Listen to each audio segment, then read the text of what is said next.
Yo. Welcome back to another video. Let's get right into it.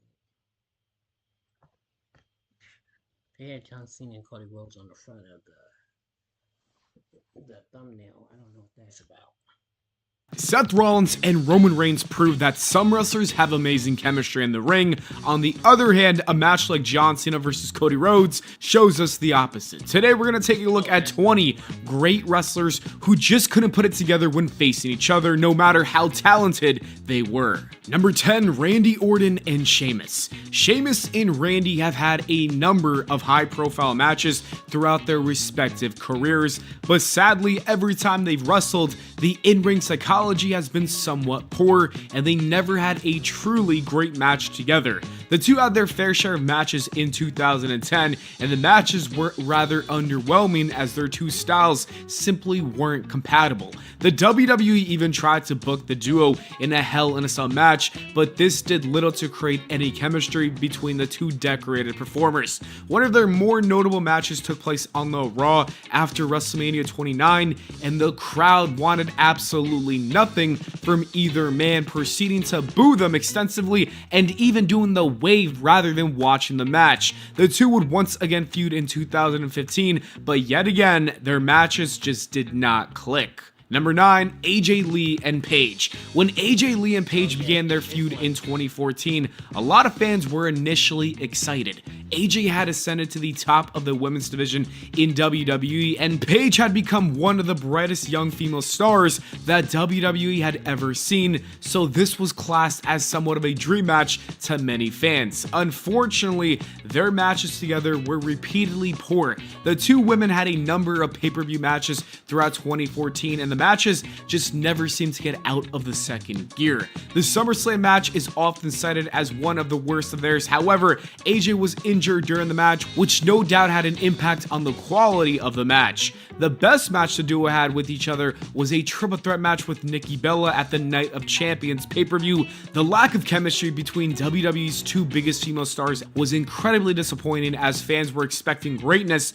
and what they got instead was something else entirely. Number 8, Kevin Owens and Chris Jericho. Kevin Owens and Chris Jericho had incredible chemistry as a tag team. However, when it came to the duo's chemistry inside the ring, something always felt off. Their match at WrestleMania 33 was really lackluster, and even WWE Chairman Vince McMahon himself refused to speak to Kevin Owens after the match, as he was so let down by the matchup. Jericho stated that the reasons the two did not click in that match was because the match should have been for the Universal Championship, and it should have been the main event. He also stated the fact that they were second on the card, which is a terrible position to be in, and this negatively impacted the match quality. Their rematch at the Payback pay-per-view was better to an extent, but it wasn't at the level you would expect from two of the best in-ring performers in WWE history. Number 7, Randy Orton and Triple H. Randy Orton and Triple H have had over a dozen matches together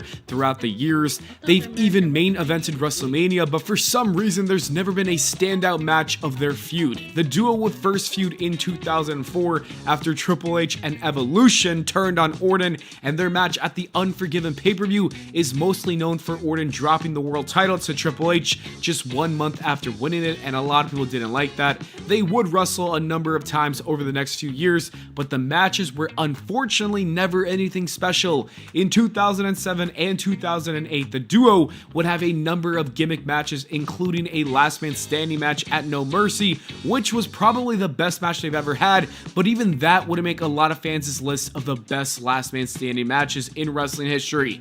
In 2009, the duo would be involved in one of the best builds to a WrestleMania main event ever, as Orton would target the entire McMahon family, but unfortunately their WrestleMania match was a massive dud, and it was overshadowed by the Shawn Michaels and Undertaker main event. The duo's most recent match was at the Super Showdown pay-per-view in 2019, and this would act as a nostalgia match for the Saudi audience and offer nothing new in terms of quality from the two WWE legends. Number 6, Kane and The Big Show. The Big Show and Kane had great chemistry during their days as a tag team duo in 2005 and 2006. However, when the two actually squared off in the circle, it was never pretty. The duo wrestled a number of times throughout the years, and the matches ranged from passable to downright awful. For some context, 2 of their pay-per-view matches in 1999 were rated -1 star by Dave Meltzer from the Wrestling Observer newsletter, and it didn't get any better 7 years later when they clashed at Backlash in 2006. Their match would once again be rated at a -1 star. Despite being great friends in real life and making a great tag team, the two simply just couldn't have a good or even decent passable match against each other. Number 5, Matt Hardy and Jeff Hardy. The Hardy Boys are classed by many as one of the greatest tag teams of all time. However, for some unknown reasons, when the two faced off in the ring, the chemistry simply just wasn't there. This doesn't mean to say that the two didn't have entertaining matches together. They certainly did. Their cinematic matches in Impact Wrestling are incredibly memorable, but when it comes to a standard wrestling match, something always felt off. Their match at the 2001 Vengeance pay-per-view was rated at just over a star by Dave Meltzer, which should have been a sign that the two should remain as a tag team combination. Their feud in 2009 wasn't even supposed to happen, but nevertheless, the two would have a number of matches, including an Extreme Rules match at WrestleMania 25. I think the main issue with these two was the fact that fans did not want to see them wrestle. The desire from the fans was to see them fighting side by side, not one-on-one, and this no doubt had an influence on how their matches would play out. Number 4, The Undertaker and Kane. When fans talk about iconic WWE feuds, one of the rivalries that they usually discuss is a feud between The Undertaker and Kane. Their feud during the Attitude Era was without a doubt one of the strongest stories the WWE has ever told. However, when it comes to the quality of the matches, they weren't exactly great. The best match the duo would have was at WrestleMania 14, and then all the matches afterwards just got progressively worse. Their matches at SummerSlam 2000 and WrestleMania 20 were poor from a wrestling standpoint, although the stories going into the respective matches were always top tier. Their feud in 2010 featured some of the worst matches between the duo. They were both limited and washed by the year of 2010, and the matches truly showed. Their matches inside Hell in a Cell and their Buried Alive match were designed to hide the limitations of both men, but they would still even under-deliver. Number 3, Kevin Owens and AJ Styles. AJ Styles and Kevin Owens are two of the most celebrated performers of the modern era. However, their feud in 2017 would fail to live up to the standard that fans expected from the duo. The two would face off at a number of pay-per-view events, and each time the fans were left disappointed. Each match seemed to be either really slow or the talented duo would mess up the finish. The feud would end up involving Shane McMahon towards the end, and fans speculated that this was added so the feud wouldn't fall completely flat. Even weirder was that AJ would go on to have better matches in that same year with Jinder Mahal, despite Jinder being a lot less talented in that ring in comparison to Owens. The idea that Owens and AJ had little to no chemistry is believed to be shared by Owens himself. This is what he would state. But you know, it's not always a recipe for miracles. Like me and AJ will talk about it all the time. We're both really good at this, but for some reason, our matches for a long while like just didn't hit, and we both would come back. Well, what happened? I don't know. You know, again next time, and the fans acknowledge it all the time. Like Kevin and AJ, it's no chemistry, I guess, and yeah, I don't know. Some guys it just works better than others. I don't know. Number 2, Stone Cold Steve Austin and The Undertaker. Austin and The Undertaker would wrestle a number of times during the Attitude Era and even in the early stages of the Ruthless Aggression Era. Although on paper the two should have really clicked in that ring, their matches always fell flat, and there was always something that was off when the two went one-on-one. Austin even agrees with this, and this is what he said about the two and their chemistry in a podcast. I taken myself because I think the characters of The Undertaker and Stone Cold were in many ways very similar. You got two badass guys, and just neither one of us are true sympathy type baby faces, if that's what you want to call us. I got nothing but respect for Undertaker. I'm sure he probably thinks pretty well of me.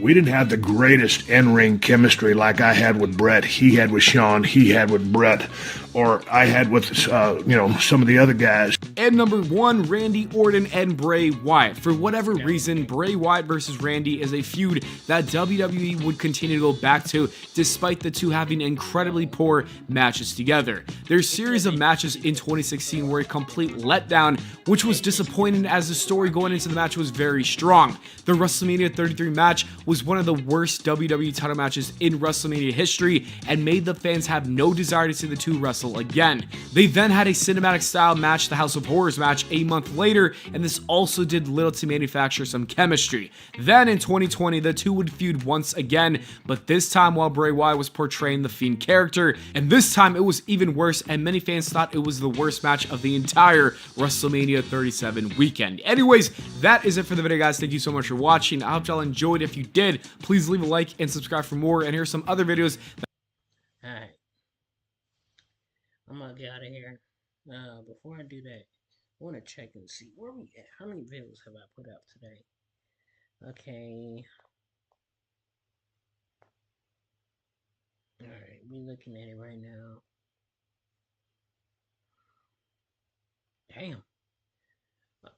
We went up from 3.3K to 3.5K, y'all. And we're doing it, bro. We're doing it, bro. Dedication. I love this shit. Alright, so since today we did 1, 2, 3, 4, 5, 6, 7, 8. Alright, we got 2 more and then try to do a gaming stream. Anyways, let's get out of here.